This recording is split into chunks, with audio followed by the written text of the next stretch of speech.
मेरे प्यारे बच्चों, ये क्वेश्चन है सीडीएस 2022 का सेकंड का। क्वेश्चन ये कह रहा है कि आर त्रिज्या वाली चार समान अभिन्न गेंदों में से तीन गेंदों को एक समतल पर इस प्रकार रखा गया कि प्रत्येक गेंद अन्य दो गेंदों को स्पर्श करती है। Out of four identical balls, यानी चारों की चारों बराबर गेंदें हैं, ऑफ रेडियस आर, हर एक गेंद की जो रेडियस है वो आर है, three balls are placed on a plane such that each ball touches the other two balls. कहता है तीन गेंदें हैं, जैसे मेरे बच्चों ये तीन गेंदें, इस गेंद को मैं हटा लेता हूं, ये तीन गेंदें, ध्यान से देखना। तो ये तीन गेंदें जो हैं, ये तीनों गेंदें इस तरह से एक दूसरे को टच कर रही हैं कि हर गेंद बाकी दो को टच करे। क्लियर है यहां तक का कॉन्सेप्ट? हर गेंद बाकी दो को टच करे, इस तरीके से तीन गेंदें प्लेस की गई हैं। अब अगली लाइन में क्या कह रहा है? अगली लाइन में कह रहा है कि चौथी गेंद को, कहता जी चौथी गेंद को इस तरीके से प्लेस किया गया है कि यह गेंद सभी तीनों गेंदों को स्पर्श करे। तो कह रहा है कि the fourth ball is placed on them such that this ball touches all the three balls. कहता है ये चौथी गेंद जो रखी गई है इस तरह से, ये ऐसी गेंद रखी गई है जो इन तीनों गेंदों को टच करे। ये नीचे की तीनों गेंदें एक दूसरे को टच कर रही थी, अब ये गेंद ऐसी रखी गई जो इसके बिल्कुल टॉप पे, जो इन तीनों गेंदों को टच करे। अब सवाल में कह रहा है तो चौथी गेंद के केंद्र से की समतल से दूरी ज्ञात करिए। तो कहता है चौथी गेंद की बेस से डिस्टेंस निकाल के बतानी है, क्या होगी मेरे प्यारे बच्चों? बहुत ही खूबसूरत सवाल। मेरे प्यारे बच्चों, अब ध्यान से मेरी बात समझिए। इस सवाल में जब तक आप इसकी फिगर को एनालिसिस नहीं कर पाएंगे ना माइंड में कि एक्चुअल में फिगर क्या बन रही है, तब तक आप इस सवाल के सॉल्यूशन की तरफ भी नहीं जा सकते। मेरे भाई, इसके अंदर तीन गेंदें हैं और ये 3D फिगर है, 2D फिगर है नहीं। ऐसे ये तीन गेंदें हैं, ये तीन गेंदें मेरे बच्चे, अगर आप देख पा रहे हो, एक दो तीन और ये चौथी गेंद, ये चारों इस तरीके से एक दूसरे के ऊपर रखी हुई हैं और चारों एक दूसरे को टच कर रही हैं। मेरे बच्चे, बहुत ही मेहनत से ये काम हमने किया हुआ। अब आप मेरे बच्चों देख पा रहे होंगे इसे, तो कहानी को समझिए। ये तीन गेंदें हैं, एक दो तीन, ये एक दूसरे को टच कर रही है और ये चौथी गेंद है जो इनके ऊपर रखी गई और ये गेंद ऐसे रखी गई मेरे बच्चे जो इन चारों गेंद, इन तीनों गेंदों को टच करे। तो सवाल में ये पूछ रहा है कि इसके सेंटर से यहां जो इसका फर्श होगा, यानी जो फर्श होगा जिसके ऊपर ये गेंदें रखी, उसकी दूरी कितनी होगी? तो मेरे प्यारे बच्चों, ये हमारा सवाल है। अब जरा ध्यान से देखना मेरे बच्चों, मैं इस फिगर को दोबारा से घुमाता हूं और आपको महसूस होगा हो क्या रहा है। बेसिकली नीचे तीन स्फीयर है मेरे बच्चों, तीन क्या है? स्फीयर है, और तीनों स्फीयर इस तरीके से बना रखे मेरे बच्चे, ऐसे है। तो मेरे प्यारे बच्चों, मेन चीज क्या है कि हमें यह समझना है कि जब आप इन तीनों के सेंटर को मिलाओगे, तीनों नीचे वाले स्फीयर के सेंटर को मिलाओगे तो इक्विलेटरल ट्रायंगल बनेगी, एक समबाहु त्रिभुज बनेगी। और मेरे बच्चे, चारों के चारों जो गोले हैं ना, चारों के चारों जो गोले हैं वो इक्वल रेडियस के हैं। तो अगर यहां एक इक्विलेटरल ट्रायंगल बन रही है नीचे, तो इन तीन गोलों को जब देखोगे ना, इनको, तो ये भी एक इक्विलेटरल ट्रायंगल ही बनाएगा, ये भी मेरे बच्चों एक इक्विलेटरल ट्रायंगल ही बनाएगा, और मेरे बच्चे जो लास्ट इसके पीछे हिस्सा दिख रहा है, ये भी मेरे भाइयों एक इक्विलेटरल ट्रायंगल ही बनाएगा। ये मैं आपको कहना चाह रहा हूं, हाँ है ना? थोड़ा बड़ा करके फिर से समझाता हूं, इस बात को समझने की कोशिश करो। अब आपको ज्यादा बेटर तरीके से दिखाई दे रही होगी कि यहां बेसिकली एक टेट्राहेड्रन बन गया मेरे बच्चों। क्या बन गया मेरे प्यारे बच्चों? टेट्राहेड्रन बन गया। अगर इनके सारे सेंटर्स को हम मिलाएं तो कैसे टेट्राहेड्रन बन गया वो समझाता हूं। टेट्राहेड्रन में क्या होता है मेरे प्यारे बच्चों कि जो बेस होता है वो एक इक्विलेटरल ट्रायंगल होती है। यानी ये मेरे प्यारे बच्चों, मान लीजिए बेस है, तो बेस एक इक्विलेटरल ट्रायंगल है, इसकी सारी साइडें ए है, हाँ है ना? और इसकी जो साइडें बन रही हैं, ये भी मेरे प्यारे बच्चों इक्विलेटरल ट्रायंगल ही बना रही हैं, ये भी इक्विलेटरल ट्रायंगल ही बनाने लग रही हैं। तो ये भी मेरे प्यारे बच्चों एक टेट्राहेड्रन बन रहा है। यहां पे भी ध्यान से देखोगे तो टेट्राहेड्रन ही बन रहा है। टेट्राहेड्रन क्या होता है? जिसमें हिंदी में बोलते हैं समचतुष्फलक। हिंदी में क्या बोलते हैं मेरे प्यारे बच्चों? इसे टेट्राहेड्रन को समचतुष्फलक, टेट्राहेड्रन, टेट्राहेड्रन हिंदी में बोलते हैं समचतुष्फलक।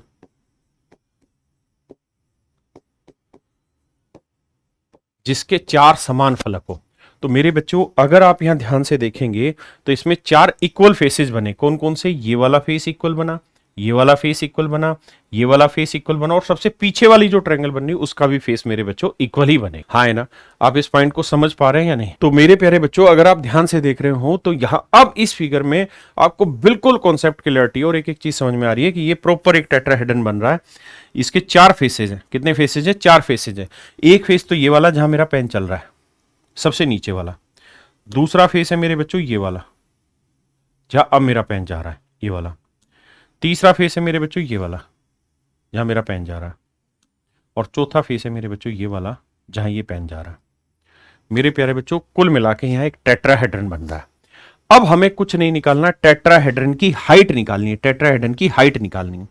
जो टेट्राहेड्रन की हाइट होगी उसमें हमने बस ये ग्राउंड से ये वाली रेडियस कितनी ऊपर होगी? आर रेडियस है, तो इसका मतलब ये ग्राउंड से आर रेडियस ऊपर ये गोला होगा। जैसे मेरे प्यारे बच्चों ध्यान से देखोगे तो ऐसे 3 गोले रखे हुए हैं नीचे, और चौथा गोला उसके ऊपर रखा हुआ है।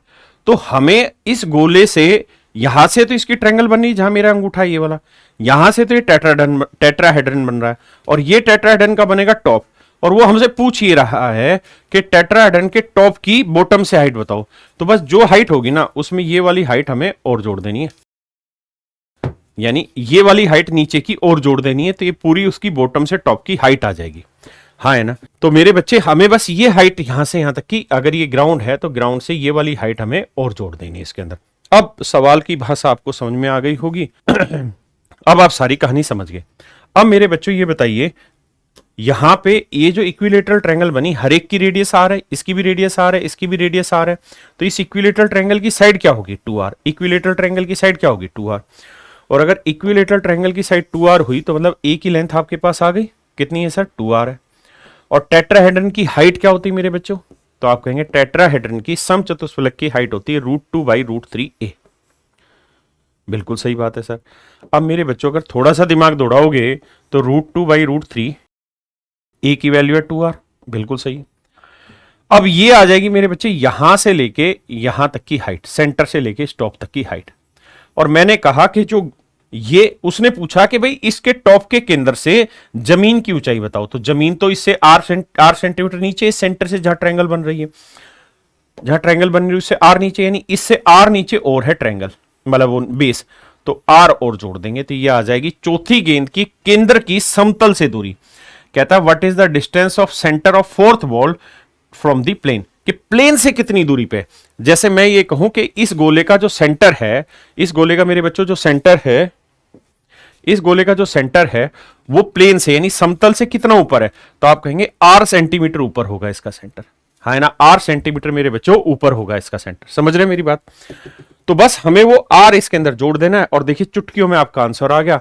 एलसीएम ले लेंगे मेरे भाई, तो एलसीएम आ जाएगा √3 नीचे, यह आ जाएगा 2√2r प्लस √3r। ये मेरे बच्चे आंसर आ गया। और समझदारी का काम करोगे तो आर कॉमन लेके बाहर रख दो, आपका आंसर आ गया। आर कॉमन ले दीजिए मेरे बच्चे, ऑप्शन टी है। हम माथा रगड़ते रह जाएंगे, सवाल का आंसर नहीं निकलेगा। लेकिन अगर आप इस फिगर को समझ गए, अगर आप इस फिगर को समझ गए कि फिगर एक्चुअल में जनरेट क्या कर रही है, तो फिर आप समझिए कोई तोड़ नहीं है इस चीज का, और आप चुटकियों में इसका आंसर दे देंगे। बस टेट्राहेड्रन की हाइट आपको बताओ, टेट्राहेड्रन की हाइट कैसे निकालते हैं, मैं फिर भी समझा देता हूं आपको इसके कॉन्सेप्ट के बारे में। बाकी मैं अपनी क्लास में ये बातें बताता ही हूं बच्चों को। टेट्राहेड्रन होता है जिसके 3 फेसेस होते हैं, तो इसकी ये लेंथ भी ए होगी मेरे बच्चों, ये लेंथ भी ए होगी, ये लेंथ भी ए होगी।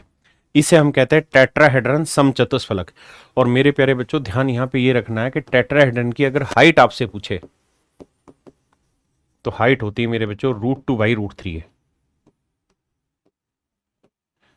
अगर आपकी स्लेंट हाइट इसमें पूछे, यानी एल, एल माने स्लंट हाइट,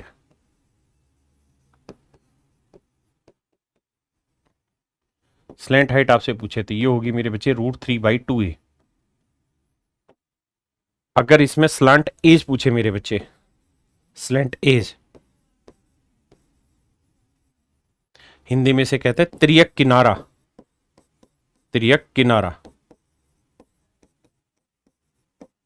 तो ये ए ही रहता है, यही त्रियक किनारा होता है मेरे बच्चों, यही वाली लेंथ त्रियक किनारा होती है। स्लेंट हाइट क्या होती है? जो त्रियक ऊंचाई, हिंदी में कहते हैं त्रियक ऊंचाई, तिर्यक ऊंचाई। मेरे बच्चे ये तिर्यक किनारा। अब आते हैं अगले पे कि सर इसकी हाइट क्या होगी, √2/√3 है। अगर इसका लेटरल सरफेस एरिया पूछे, वक्र पृष्ठीय क्षेत्रफल पूछे या कर्ड सरफेस एरिया जो भी आपसे बोले, तो वो हो जाएगा मेरे बच्चे 3√3/4 A²। इससे अगला स्टेप होगा मेरे प्यारे बच्चों टोटल सरफेस एरिया, वो रहता है √3A²। मेरे बच्चे इसमें पूछता है वॉल्यूम बताइए, तो वॉल्यूम पूछेगा क्या, तो वॉल्यूम होगा √2/12A³। ये मेरे प्यारे बच्चों मेरा आंसर होगा। ये बेसिक इंफॉर्मेशन है। टीचर आपके साथ क्या करेगा कि क्लास में इसके फॉर्मूले लिखवा देगा। मैं क्लास में इसको एक एक चीज को बहुत डिटेल से समझाता हूं, इसी तरह 3D फिगर की मदद से, ताकि बच्चे का विजुअलाइजेशन मजबूत हो जाए। अगर आपका विजुअलाइजेशन मजबूत हो गया ना मेरे भाई, फिर आप ऐसे सवालों को बड़ी आसानी से पकड़ जाएंगे जो ये सवाल है। वरना सीडीएस में बच्चे लगे रहेंगे और ये सवाल नहीं होंगे। सेम यही मेंस का, अगर एसएससी मेंस का लेवल उठा तो इस तरीके के अच्छे अच्छे सवाल आएंगे, वहां बच्चा विजुअलाइज ही नहीं कर पाएगा। हम उस तरीके से पढ़ाते हैं, हाँ है ना। तो मेरे प्यारे बच्चों ये सारी कहानी है। अगर आप इसी तरीके से और बढ़िया बढ़िया क्वेश्चन का एक्सप्लेनेशन चाहते हैं तो आप मेरे सोशल मीडिया अकाउंट से जुड़ सकते हैं। मेरा व्हाट्सएप चैनल है, उस व्हाट्सएप चैनल पर आप आ सकते हैं और वहाँ पर मैं ये सवाल डालता हूँ आप सबके लिए और एक सर्टेन टाइम देता हूँ सवाल को सोल्व करने के लिए, फिर उसका वीडियो एक्सप्लेनेशन आपके साथ शेयर करता हूँ। अगर आप चाहते हैं हमारी ये कोशिश जारी रहे और आपके साथ जितने प्रीवियस ईयर के अच्छे अच्छे क्वेश्चन हैं वो क्वेश्चन मैं इसी तरीके से पूरा डिटेल एक्सप्लेन करूं, तो आप मेरे यूट्यूब चैनल पर मुझे सब्सक्राइब कर सकते हैं। मेरे सोशल मीडिया अकाउंट चाहे इंस्टाग्राम हो या मेरा व्हाट्सएप चैनल हो या टेलीग्राम, सब पर आप मुझे सब्सक्राइब कर सकते हैं। Thank you.